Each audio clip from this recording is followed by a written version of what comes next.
So I'll let you do the roll call, because I think everyone who's going to be here is here. Okay. Board Member Farkas. Here. Board Member Cease. Here. Board Member Lintemuth. Here. Board Member Davis. Here.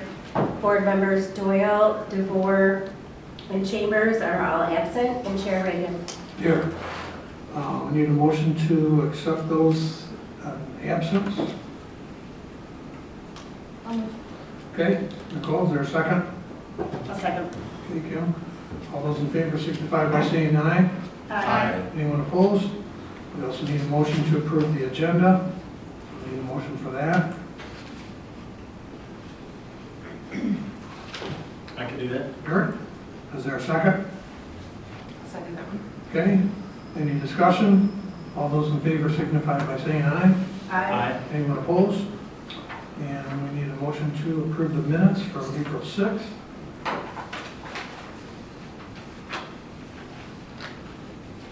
I'll motion that. Okay, is there a second? Yes. Here. Discussion on that, doesn't have if Ms. Davis was there. You there on April 6th?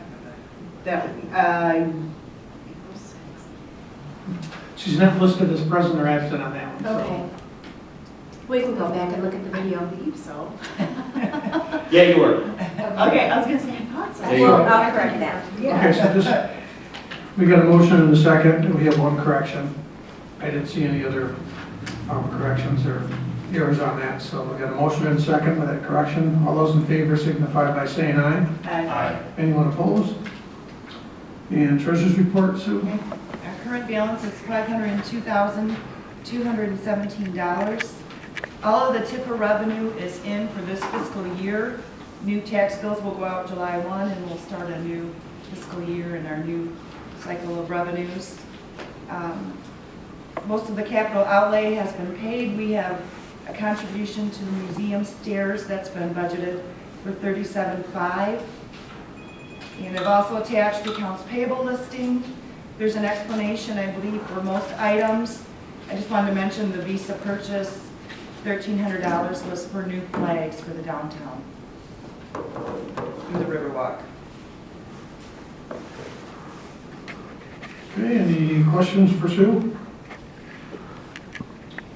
All those in, we need a motion to approve the treasurer's report. Okay, Nicole, is there a second to approve the treasurer's report? Yes. Eric, all those in favor signify by saying aye. Aye. Anyone opposed? Public comments for items not on the agenda? No? Brandon? Old business? Black safety cameras.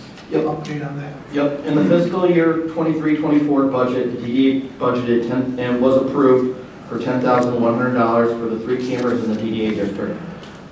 We had a representative from Flock Camera on Monday to discuss this with the City Council and the DDA. Lorian Holland from Flock is here on Zoom for any follow-up questions you may have. And then I believe the Chief and I can probably answer a lot of the questions as well.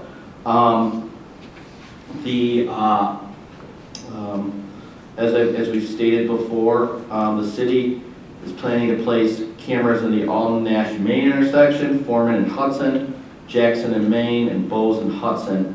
And the general fund has approved funds to purchase the camera at Jackson and Main. The city would handle the agreement and obviously the oversight of the cameras, and the DDA would just be responsible for funding at the request of the city to fund 3 of the cameras. The cameras cover a 2-year lease period. The first year total amount for all 4 cameras is $14,000, and then the second year it's $12,000, and then we would have to renew the lease. I have reached out to Matt Wayne from Flock Safety. To my knowledge, there are no lawsuits pending. I'm not sure of any other questions that there might be had, but Laura can answer any of them that you have. I'm recommending the Lowell Downtown Development Authority purchase 3 of the Flock cameras as mentioned at a cost not to exceed $10,100. I was able to place the PowerPoint that we couldn't get out before in your packets. Okay, open for discussion. Any other questions on that? I have a couple. I did a little bit of research on my own on cameras that are used around the nation. From Michigan, it looked, the data that I found, it looked like 3 municipalities have used it: Flint, Kent County, and Van Buren Township. This might be old data, but I'd like to know what's the total number of cities in Kent County or Michigan that are using flock cameras. Yes, yeah, so that, I'm not sure where that information was, but that's going to be a previous. We're in more than 50 communities in Michigan at this point. I will pull up a total number, getting it right now, but we're in several dozen now. Okay, no, that's great to hear. I'm glad, the more the better, because from what we learned on Monday, the flock has to talk to flock cameras, so that's great. I did find in the entire USA, there's another company called Vigilant, which is a lot of installations out in California in that. Is that similar technology? Is it your competitor, or how does Vigilant talk with flock cameras? I assume not. Yeah, Vigilant does not talk with flock cameras. That is another license plate reading technology. There's a couple of distinguishing features, right? We've got some unique search features as part of flock system and a transparency portal as well that distinguish us from the Vigilant system. And again, we need to have flock talk to flock in Kent County, so I think this is good. And just to kind of review, Officer Hurst, this will only kind of be activated when actively crime has been committed, and the need for You're correct. reviewing. Yep, the cameras will always be on. Right. They'll always be taking pictures of vehicles, but the only time we will be able to access it is for a reason, that a crime has been committed. One of the cameras alerts on a car that maybe Kent County is looking for, then we can go and look at that car on the system and then try to go find it. But it's not, we're not gonna be, we can't access the cloud unless we have a reason to do that. And as far as transparency, I really encourage you to, whoever does the accessing, I know you have, the crime code numbers for whatever case that you're working Right, on. yeah, the officer will have to enter it for the reason, will be the report number, and the system automatically records how long they viewed it, when it was viewed. And then on top of that, myself or the sergeant will, I think we're gonna do it quarterly, go on an audit who's looking at the cameras. Because they have something like that, so someone couldn't look up somebody's license plates number, that the friend of a friend or whatever too.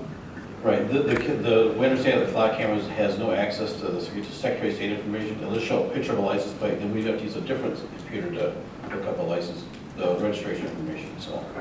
There's already standards in place through Lean and CIC and SOS that if our officers are in violation of that, then that's a whole separate matter that they can be disciplined up to, including termination. I have a question.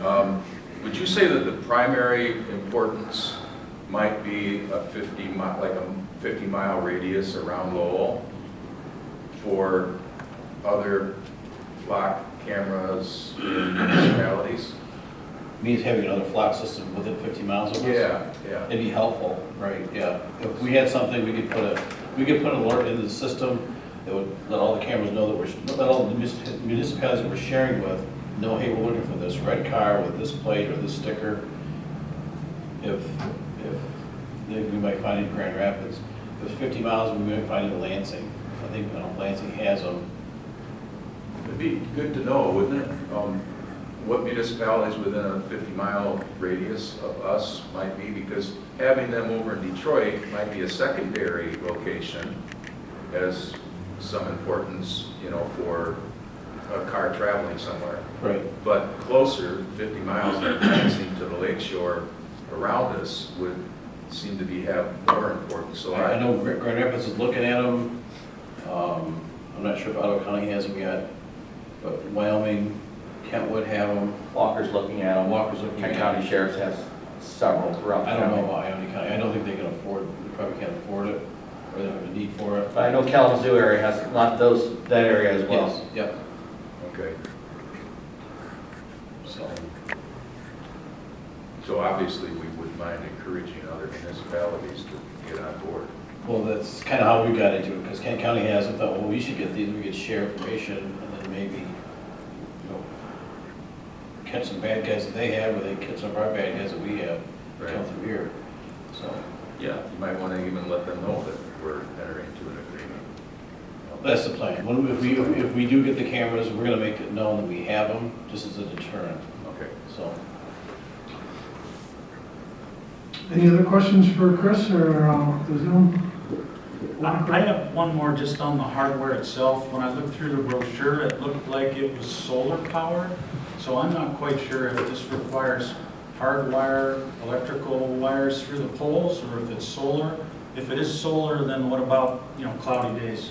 They had I think they explained the other day that they have a battery backup that fully charges for days of that nature, I believe. Yeah, it's still hardwired in, but there is a solar component to it. Okay, but there do have to be like Ethernet wires run from the pole to the police station? That should be SIM cards. I believe it'll be the modem, the cards. Like an air card? Yeah, air cards. Yeah.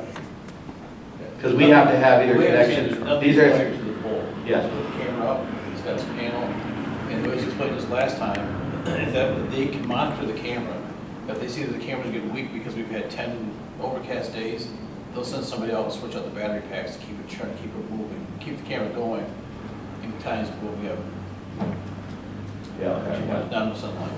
And then, but yeah, because they have to be connected. I know they have to be connected either to a Verizon or a FirstNet, which we use already, connection within, so they can talk to us. So we already have those in place. So it would just be a matter of just configuring it to allow it to operate. And then one more question, does this information, these flags, does this come into our dispatch? Or is there anyone watching these? So- Or Chris, you want to explain it? Yeah. The way I understand it, I can't remember the lady's name here, Laura? The way I understand it is, it doesn't come to us, it'll go to our dispatcher. If there's an alert, say we put in a car that was maybe stolen or wanted in a crime in town here, we put it in there as an alert, and it gets alerted in maybe Grand Rapids, we're notified somehow. I believe it's through our dispatcher that, hey, we found your car, it's at Fuller in Michigan.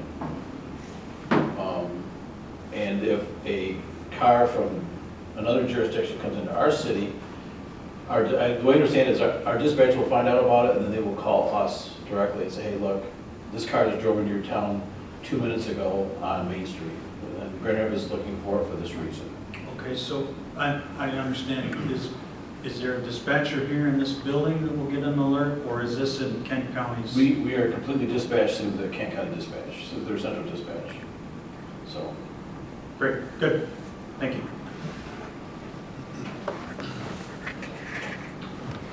Okay, any other questions? Need a motion for purchasing the cameras in the DDA district. Anybody want to make that motion? I'll do that. Rick, is there a second? I'll second. Any further discussion? All those in favor signify by saying aye. Aye. Anyone opposed? Aye. So noted. Move on to new business, library and Library HVAC. HVAC. In the fiscal year 23-24 budget, the DDA budgeted an HVAC system upgrade for the library. Our contracted vendor, Progressive Heating and Cooling, has prepared an estimate for us for the library upgrades. This work will be done as of the preferred vendor agreement we have in our purchase policy. We will not seek bids for this. If we sought bids for this, we would need to retain an engineer to prepare an estimate and oversee the project. It would be more expensive than having our approved it would be more expensive to do that than having our approved contractor complete the work. I've attached the estimate from Progressive, and the total cost now is $158,828.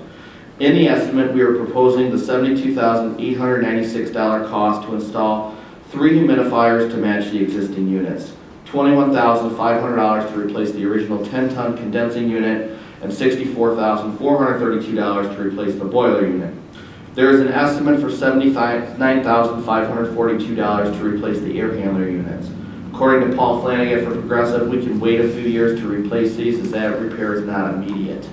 I'm recommending the Lowell Downtown Development Authority approve the estimate from Progressive Heating and Cooling to complete the HVAC system upgrade as documented for the library at a cost not to exceed $158,828. What's the total, 158, 120? Yeah. How many square feet is our library? I want to say it's like 3,500, 4,000 square feet. All I know is this is the original from 1994 HVAC system, and we've had shut the library down for a few years, for days in summer, summer months because it just can't keep up. Yeah, no, that's. So it's something that really, it really needs to be done, and can't really, we've dragged down as long as we can, and it really can't be, we can't wait no more, unfortunately. Any questions for Mike on that? Anybody want to make a motion? I'll make a motion to approve it. Okay, is there a second?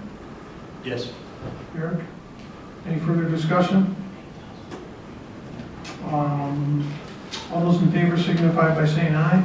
Aye. Anyone opposed? Okay, Progressive has the work cut out for them. Any other new business? This is staked up? Not? Okay, a couple things. We are starting the process. We met yesterday with somebody looking at possibly fountains out on the Riverwalk. We're starting that initial process. Don't exactly know what it's going to entail just yet, but again, is working on that.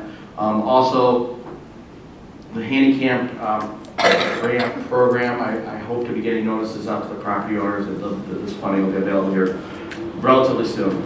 The paperwork, all the work's been done on my end. It's just a matter of just getting it out and getting the word out. So hopefully the next couple of weeks I can get that moving. And that's what I have going on.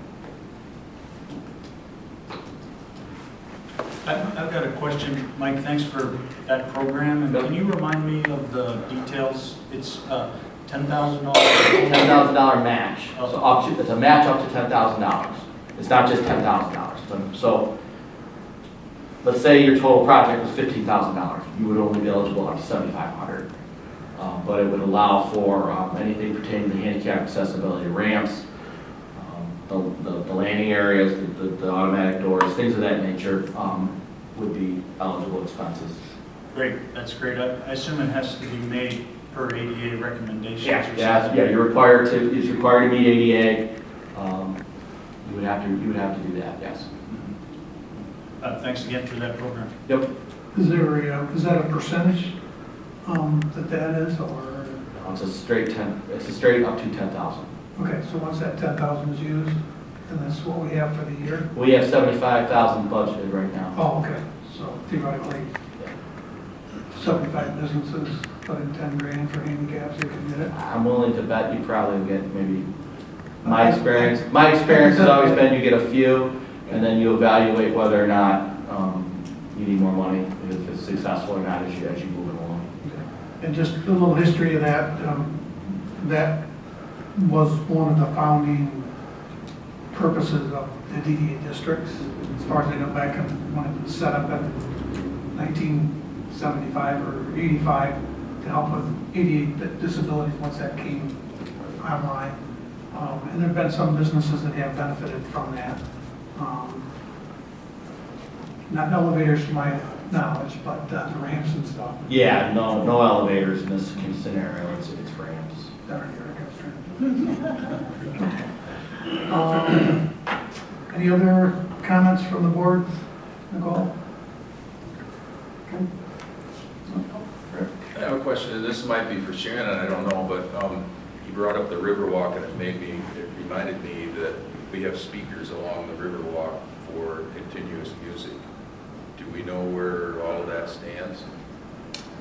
I know, John knows he's supposed to come back out there and do it. John Meyer? Yeah. I believe there's only one. Are there still speakers in the, there's still, I thought all the speakers are still. They're They're out there, yeah. Maybe you can have a button that we can kind of. So normally, the chamber control, it was set up for the chamber to control it, like the music. Right. That's what that box is. Yeah, yeah. Don't hit the wrong one, Shannon, we'll come listen in on your conversation. Okay, I'll need some education on this. I know there was a question on the source of the music, and if there's a license. No, we use the radio, we don't put, because if you put like, if you just put CDs and put regular music on it, then you have to go through the different clearinghouses Right. to do that. So Yep. we've always just done it. And I know like Rockford does it the same way, they just play the radio. The radio. Any update on summer concerts, when they're starting, Shannon? We start next Thursday officially. Okay. Yep. We should be good to go. Banners will be going up this weekend. Going back though to the handicap ramp, is that for permanent ramps or Yes. temporary ramps? Permanent. Like permanent, always to be used with my stage? It was for businesses, so tax-paying businesses. Okay, got it. Thank you.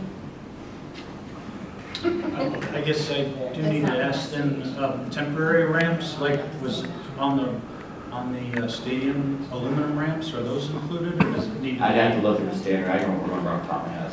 Okay. I think we set it up so people would be permanent. Okay, any other comments? Next meeting, tentatively scheduled for, The first, it probably, well, I doubt we'll have a July meeting, we'll probably have it in August. meeting. okay. So probably look and see if there's anything. It'd be the first Thursday after the first Monday All right. in August. Okay, entertain a motion to adjourn. I motion. Okay, is there a second? Seconded. Okay, motion and a second to adjourn, and all those in favor signify by saying aye. Aye. Anyone opposed? Can stay here.